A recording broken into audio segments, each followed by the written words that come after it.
Olá, queridos irmãos, passando para poder compartilhar com vocês a primeira lição, né, do nosso curso de consolidação. Como eu havia dito, né, eu vou gravar, né, essas lições para vocês em vídeo, e o bom é que elas ficaram salvas, né, para que os próximos irmãos possam receber também.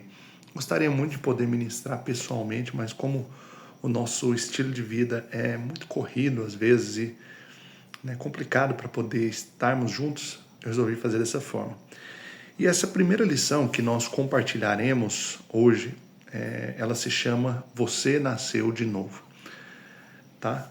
Algumas das coisas que eu vou falar aqui, provavelmente você vai se lembrar, que tem ouvido no encontro, outras não. Mas é muito importante você entender o que é a experiência do novo nascimento, né?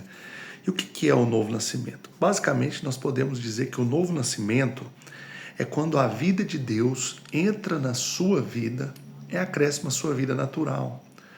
Antes, você só tinha uma vida natural. Você pecava, você falhava com relação a Deus, e isso era indiferente para você, porque você não tinha a vida de Deus dentro de você. Mas a partir do momento que você nasceu de novo, você passou a ter essa vida residindo em você, que é a vida de Deus. E quando a vida de Deus entra em nós, ela muda completamente a nossa vida também, né? Então, quando que isso aconteceu? No momento que você aceitou a Cristo como Senhor e Salvador da sua vida, lá no encontro, né, que você entendeu quem você era. A Bíblia diz que o Espírito Santo passou a habitar dentro de você. E agora você, aquele que antes, né, era normal, a vida que antes você vivia, agora parece que não faz mais sentido. Parece que agora você quer viver uma nova vida, você deseja coisas diferentes. Você não quer mais aquela velha vida de antes. Isso é um sinal do novo nascimento, tá? E nós vemos, né, um exemplo na Bíblia de um homem que, certa vez, né, foi falar com Jesus à noite, porque ele era um dos principais dos fariseus, sacerdotes ali. O nome dele era Nicodemos. E ele foi falar com Jesus nesse horário porque ele tinha vergonha de que as pessoas o vissem. E ele falou para Jesus: Senhor, né, o Senhor fala com tanta autoridade, né, de uma forma diferente. Né, como que eu posso ser assim? Como que eu posso ver o reino de Deus? E Jesus disse para Nicodemos: olha, Nicodemos, você só pode ver o reino de Deus se você nascer de novo. E ele perguntou: como que eu vou nascer de novo sendo já um homem grande? Ou seja, eu não entendia nada das coisas de Deus, né? E Jesus disse: você vai nascer de novo da água e do Espírito. Ou seja, da palavra e do Espírito. Da palavra e da vida. Então, são duas coisas que nós precisamos. Da palavra de Deus, foi o que vocês receberam muito, né, no encontro. Quando você se enche da palavra de Deus, ela muda a sua vida. Mas o Espírito de Deus, ele passa a habitar dentro de você também. E você não tem mais somente a sua vida natural, como eu disse. Você tem uma vida espiritual. E como que você era antes de nascer de novo, né? Então, o novo nascimento, né, ele veio na sua vida no momento em que, em primeiro lugar, lá em Jeremias, nós lemos que enganoso é o coração mais do que todas as coisas, desesperadamente corrupto. Quem o conhecerá? Então, primeiramente, você tinha um coração, né, uma natureza corrupta, uma natureza fraudulenta, né, enganadora, uma natureza que às vezes mentia, que às vezes fazia coisas contrárias à vontade de Deus. Não é? E o que aconteceu quando você passou pelo encontro? Você se deu conta dessa natureza, ali naquele momento do Peniel, naquele momento das consequências do pecado, você se deu conta da natureza que você tinha. Né? E você ficou constrangido, você percebeu o quanto você, né, desagrada a Deus, muitas vezes pelas suas atitudes, pelas suas palavras, pelo seu modo de viver. Então a primeira coisa que precisa acontecer com todos nós é isso, nós nos darmos conta de quem nós somos, da nossa natureza. E agora, né, você continua tendo essa natureza pecaminosa, todos nós temos, mas além dessa natureza do pecado, você tem também a natureza de Deus em você. E essa natureza de Deus, por mais que às vezes venha o desejo pelo pecado, o anseio, né, por coisas que não são de Deus, essa natureza de Deus, ela te leva até a capacidade de decidir entre pecar ou não, entre fazer, né, as suas vontades, aquilo que o diabo quer e gosta, né, ou a vontade de Deus. Então essa natureza ela não te domina mais. Amém? Segunda coisa, o seu coração era duro como pedra. Lá em Ezequiel 36, 26, diz que o nosso coração era de pedra, mas que Deus nos daria um novo coração, um coração de carne. Então isso significa que antes de nascer de novo, o seu coração era duro, rebelde para com as coisas de Deus. Se você parar para pensar, você vai ver que é verdade. Você até sabia que várias coisas eram pecaminosas, várias coisas não eram devidas a você, né, de serem feitas, mas mesmo assim você fazia. Por quê? Porque você tinha um coração de pedra, um coração duro. E hoje você pode ver várias pessoas que, né, você muitas vezes vai falar do amor de Deus para elas e elas vão ter esse coração endurecido também. Lá no encontro, Deus amoleceu o seu coração. Quando você recebeu a palavra de Deus, aquela palavra de, né, de transformação ali, ou, né, seja qual for, as palavras que foram ministradas, Deus veio ao seu encontro e te deu um coração de carne. Aquele coração de pedra se transformou em um coração de carne. E agora o seu coração é sensível para as coisas de Deus. Você não tem mais um coração de pedra, sabe? Você agora tem um coração que deseja fazer as coisas de Deus, na verdade. Fazer a vontade de Deus. E é esse caminho que você precisa seguir a partir de agora.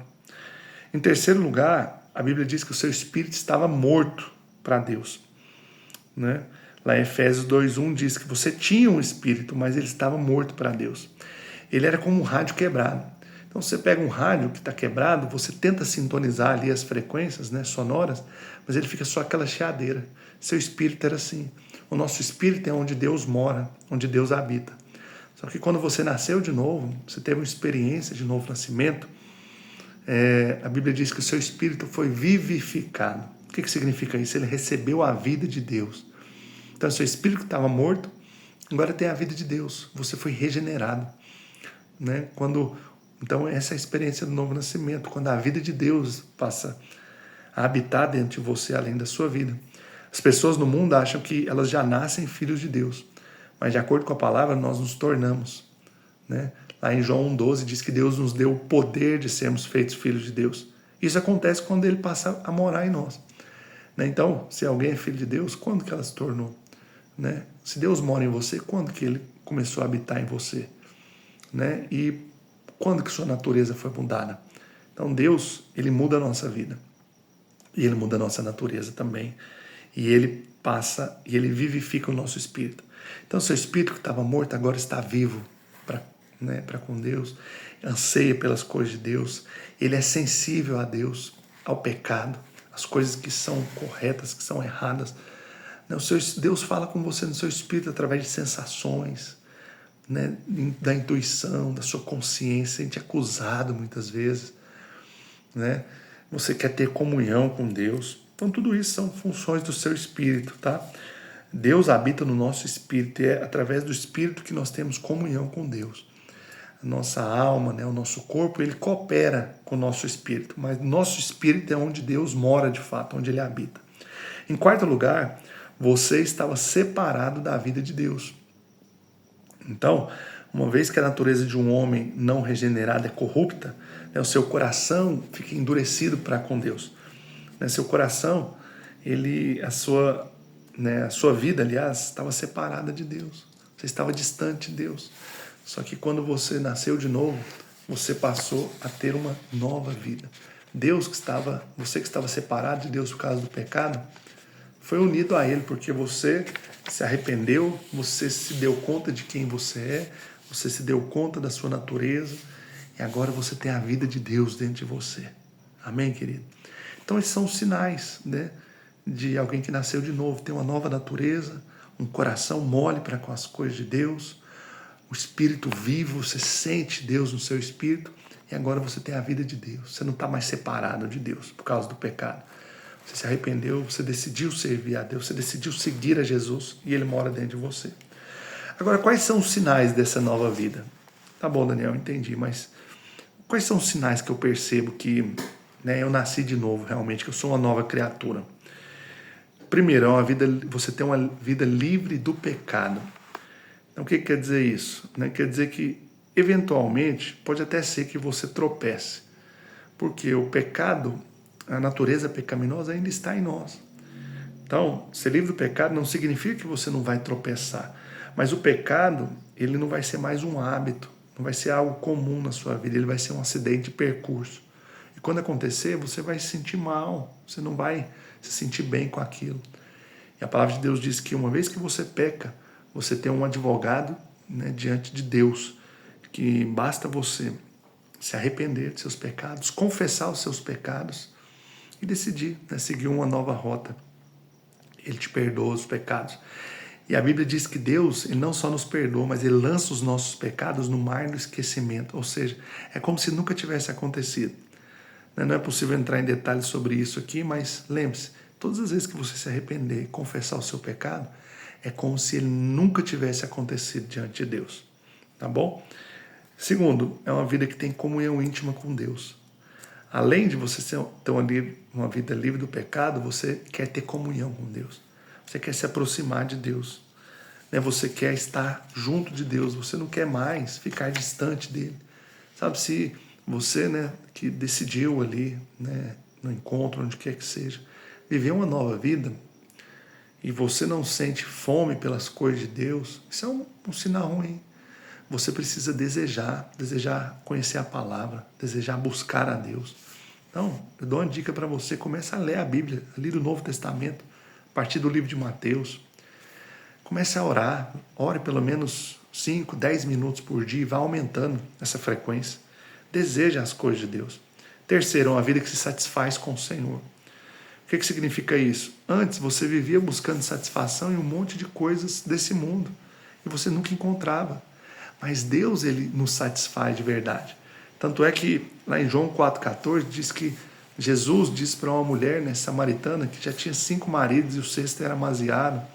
Ele falou para ela, olha, se você beber da água que eu te der, você nunca mais terá sede. Pelo contrário, a água que eu te der será uma fonte a jorrar para a vida eterna.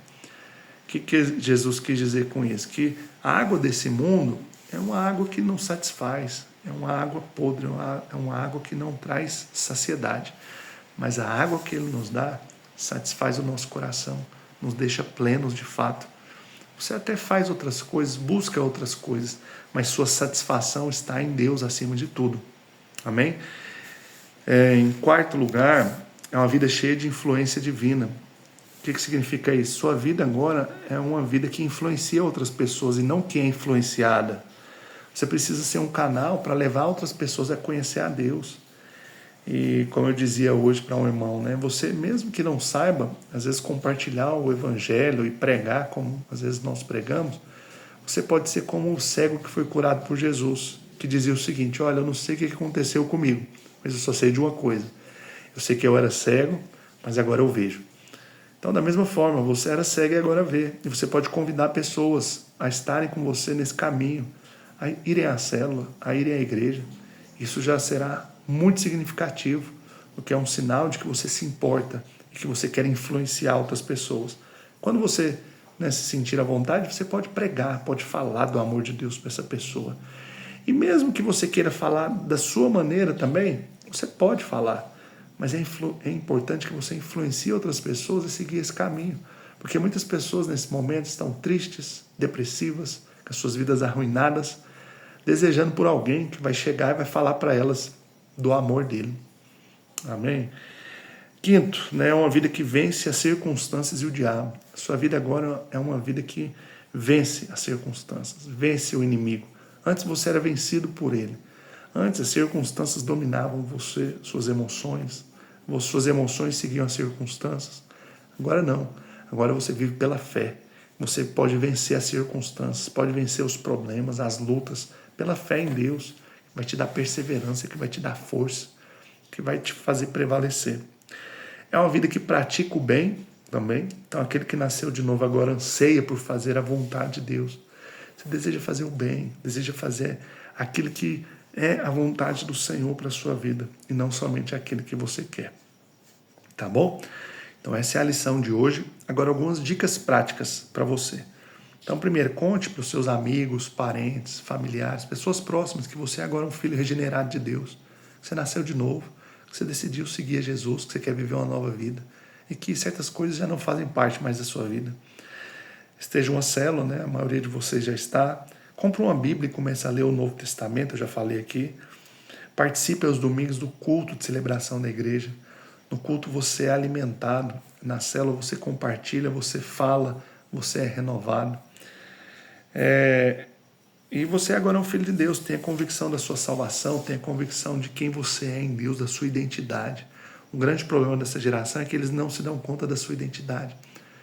Você agora é uma nova pessoa, vive essa nova vida e creia que você não é mais o mesmo. E quando se deparar com a dificuldade, fale comigo, com algum irmão na célula, não esteja só, conecte-se.